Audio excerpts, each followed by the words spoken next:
Forget one start, try 1 month. That's how much time Dodgers starting pitcher Brad Penny is expected to miss due to a strained biceps muscle. Penny, acquired in that blockbuster deal with the Marlins, hasn't thrown since August 9th. Dodgers could recall Hideo Nomo to replace Penny. Speaking of the Dodgers taking on the Expos, your MVP candidate Adrian Beltre wants some example of why he is a candidate. A .333 batting average, 4th in the league, 39 homers, leads the majors, 90 RBIs, 4th in the league, and that slugging percentage, .643, 2nd in the majors. Rocky Biddle to Beltre, deep and gone, and isn't that grand? His 4th career grand slam, 40th homer of the year, 7th Dodger to ever have 40 homers in a season. Later that inning, still 2 outs, 2 on. Beltran to Alex Cora, and he smacks one over the wall and right. It's 9-1, Cora's 8th this year. Dodgers make it look easy with a 10-2 victory. Hey, Peter Gammons, how about the MVP battle? Florida on this one. Wayne Franklin making his 2nd start of the season, subbing for ace Jason Schmidt, who's got some groinage problem. Bottom first, Juan Pierre. And observe the Wayne Franklin line score on the bottom of your screen. That would be hit by pitch. Paul LaDuca, base hit to right field. So that goes in the hits column. 2 on, nobody out. Next batter, Miguel Cabrera. That's a walk. Put a 1 there. Thanks. Bases loaded, nobody out. Mike Lowell. That's an extra base hit. Doubles down the left field line. Everybody's going to come home. Start the merry-go-round. 3 runs. 1, 2, 3, nothing in favor of the Marlins. Oh, but wait, there is plenty more. Juan Encarnacion at the plate. 1 on, 1 out.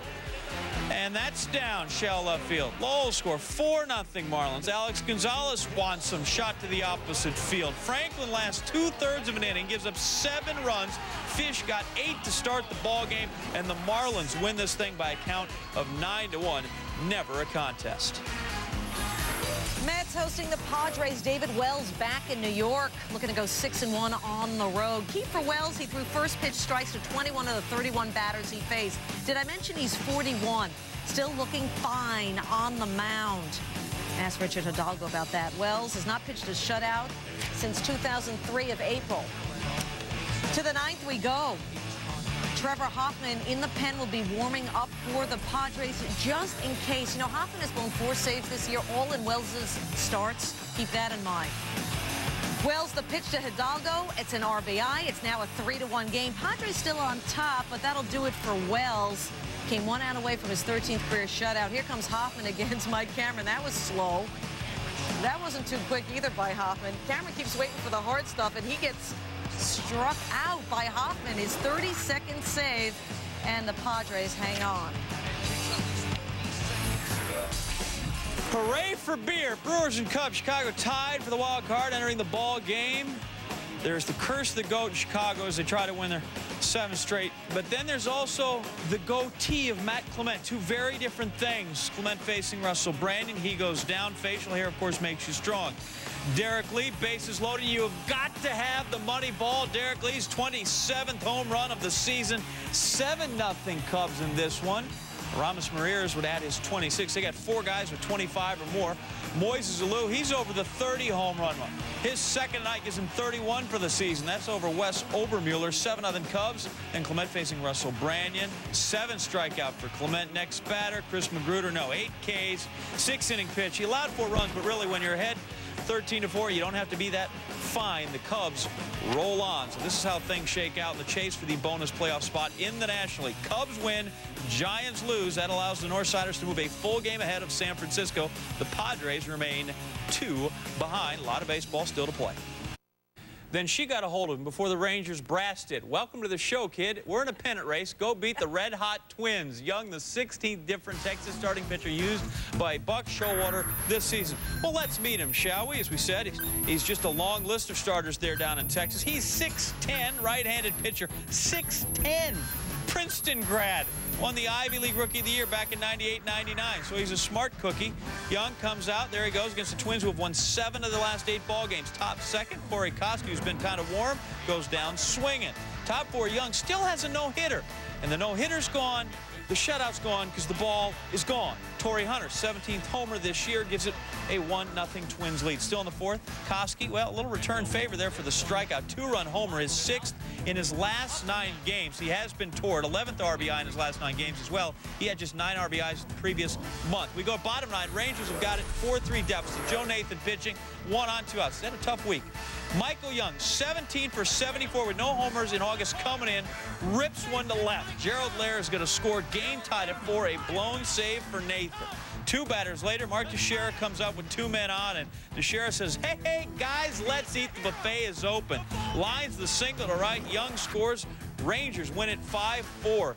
Nathan struggling. Let's look at this. First, it was Eric Gagne who got nicked. Now, Joe Nathan. If I'm Mo Rivera, I'm not leaving the house. Nathan converted 34-35 save ops prior to last Thursday when he blew a save against the Yanks. Tuesday, Texas gets him. Nathan allowing at least 1 run in each of his last 3 appearances. His ERA more than 23. 53 appearances prior to that meltdown. His ERA, .82. The Angels, a half game out of the AL West lead, hosting the Royals. Calvin Pickering, 3 homers and 8 RBI in 2 games with the Royals since being brought up from AAA Omaha. Oh, speaking of triples, Pickering's got one with the bags full yet because Vladimir Guerrero missed that. David DeJesus, Desi Relaford, and Matt Stairs score on the triple. Pickering now with 11 RBI in 3 games. He's hitting .364. Jeff Devannon on second with a score 4-3. Adam Kennedy. Kennedy 4 for 4 with 2 RBI. DeJesus, the throw home. Devannon slides in safely. I know you need another look because John Buck, the catcher, doesn't like it. He appears to block the plate, but Devannon is called safe. Buck did belt his 6th homer in this game. Meanwhile, 7-5 game with 1 on. Francisco Rodriguez goes to work, takes care of business. K-Rod posting his 100th strikeout of the season in this game in just 65 1/3 innings. Angels have won 7 in a row. A's lead the AL West. Mark Mulder leads the majors in wins with 16. Good luck to the Orioles then. Top first, 2 outs. Miguel Tejada, who used to, help the man out defensively here, well, helps him out defensively. Grounds right back to him, his old pal. Bottom third, 4-1 A's. Eric Chavez at the plate. That's a solo conk, his 24th. Yep, Erstful go home. 5-1 in favor of the A's. Top 4, 2 outs for Jay Gibbons. Down in the count, Mulder strikes him out. That was filth. Still 5-1 A's. Now it's just time for the ball boy to get a workout. Eric Burns shoots one down there, and the kid, well, he's just eating him up. You get a bad hop off the mound in the bullpen. Very tough. Look at that. Right off the old chin there. And as always, the baseball player is very nice to him, giving the kid the berries. But you know what? He's right in there. He's tough because he's a ball boy. Scoops that one. Well played. There's no air on the play. And there's Dotel. There you go. Nice job, Octavio. All right. A's win at 6-2.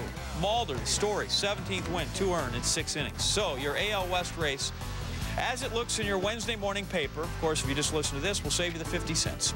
A's, Angels, Rangers, all winning. There's no change at the top of the division. Oakland leads. Anaheim, a half game back. Texas, game in.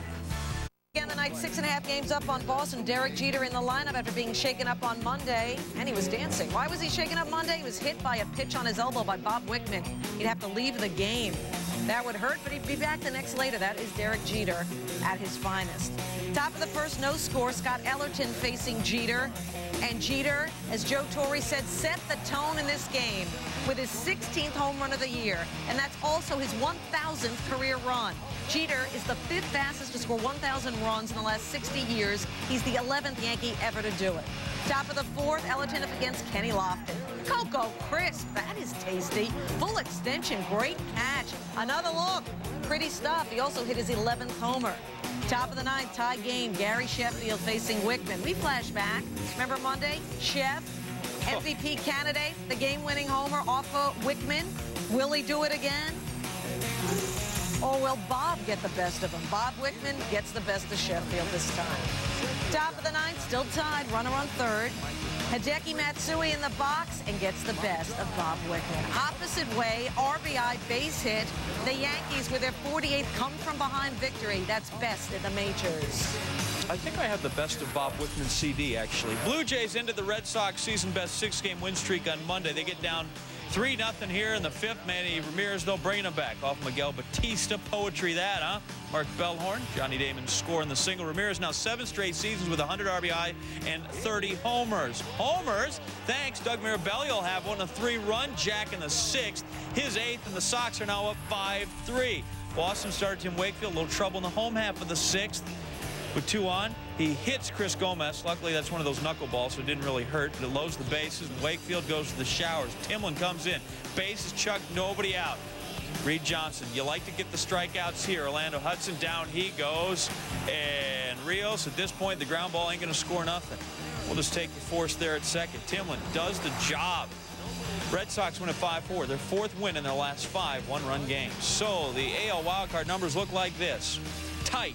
And they look exactly the same as they did the night before. All 3 teams winning, so there is no movement, except now all the teams involved here have 70 wins. Texas a game back of the Red Sox and Angels. With the Reds in Cincinnati, we'll see more from Tavares. But first, Jason Marquis doing his work. 9-0 in his last 14 starts up against Ryan Field in the first. Barehands that one, makes a very nice chuck. Good job there, but the no decision. So we go to the 10th, tied at 3. There's Tavares. He's in, looking good. Darren Bragg, runners on first and second, singles to right. Juan Castro scores.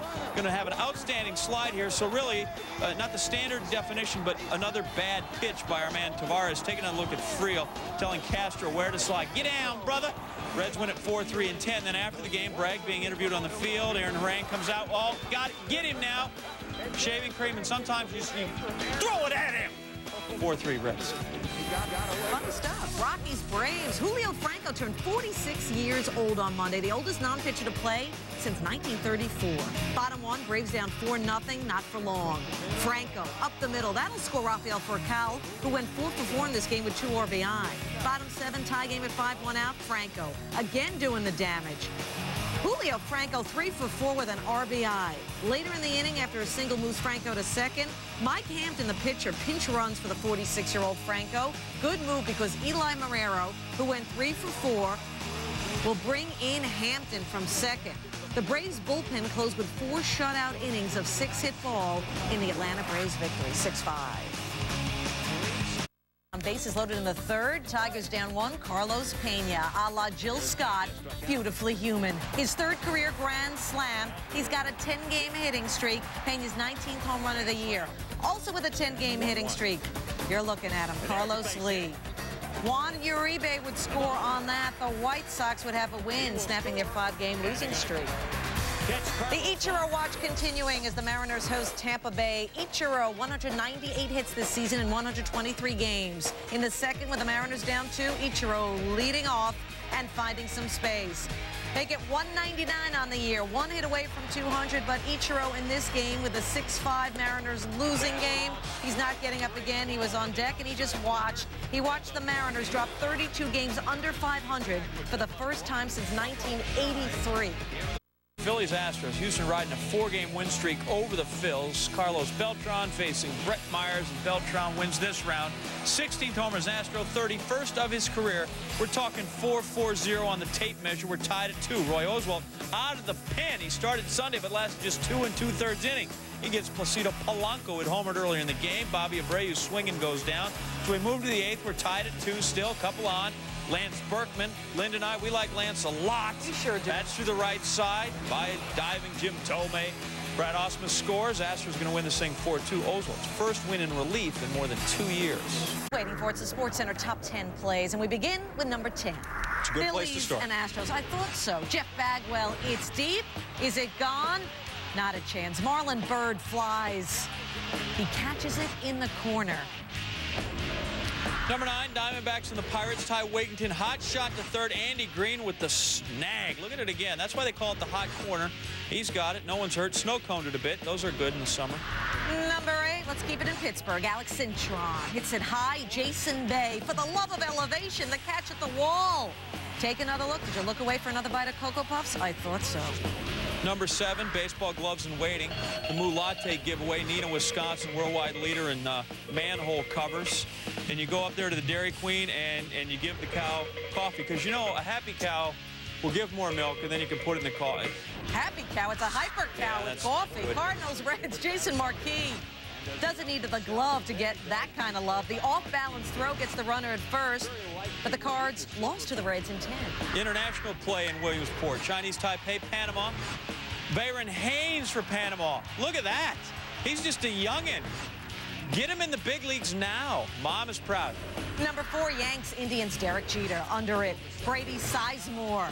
Boy, yoga paying off for Grady. Supersize that, please. You know, I have the odd numbers, which are the odd plays, because I'm probably an odd man. The bizarre skiing here. Dash for cash. Snowy Mountains, Australia. These people race through the snow to get to that girl who's just got money waiting for them. Off they go.